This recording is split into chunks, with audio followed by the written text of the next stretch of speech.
ও রচনার মা মা তো বাড়ি নেই। তো কোনে গেছে? একটু চাল আর নারকেল নিয়ে এলাম, একটু শীত চলে যাচ্ছে, যদি একটু পিঠে খাওয়া যেত।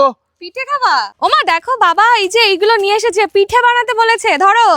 ওরে বাবা, এখন আবার পিঠে বানাতে হবে নাকি? তাহলে চলো, চাল আর নারকেল যখন নিয়ে আইছে, তাহলে আজকে মালাই বাবা পিঠে বানাই দিবানি, বাড়ি স্বাদ লাগে খাতি। প্রথমে এই যে আতপ চাল কটা 4-5 ঘন্টা ভিজেই থুইছিলাম, এখন মিক্সার মেশিনে বাটিয়ে নেব। এবার এই আতপ চালের সাথে একটু দইও বাটিয়ে নেব। এই যে চাল বাটা হয়ে গেছে, এবার একটা গামলায় নামায় নেব।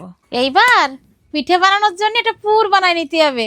তার জন্য কড়াইতে নারকেল দিয়ে দিচ্ছি, তারপরে খেজুরের গুড়টাও দিয়ে দেবো। এই যে নারকেলের পুরটা হয়ে গেছে, এবার নামাই নেবো। এইবার ওই যে চালের গুঁড়োটা বাটিয়ে থইলাম না, এই ব্যাটারটা রেডি করে নেব।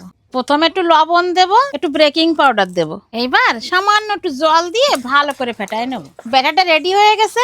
এবার একটা কেক বানানোর বাটিতে একটু তেল বিরাস করে নেবো, তাহলে ভালো পিঠেটা উঠবে না। বাটিতে আগে অর্ধেকটা ডালতে হবে, অর্ধেক ডালিয়ে নিছি। এবারে যে নারকেলের যে পুরটা বানাই থইলাম, সেইটা এবার দিয়ে দেবো। তারপরে আর যে ব্যাটারটুকু আছে সেইটুকু উপর দিয়ে ডালিয়ে দেবো। সব ডালা হয়ে গেছে। এবার এরকম ভাবে একটু সেট করে নেব। এধারে কড়াইতে জল ফুটে উঠিছে। এবার একটা স্ট্যান্ড বসাই দিয়ে পাটিটারে বসাই দেবো, ভালো করে ঢাকা দিয়ে দেবো। এই দেখো হয়ে গেছে। এবার ঢাকনাটা নামায় নেবো। পিঠেটা তো নামানো হয়ে গেছে। এইবার খানিকটা দুধ জ্বালাইয়ে অর্ধেক করে নেব।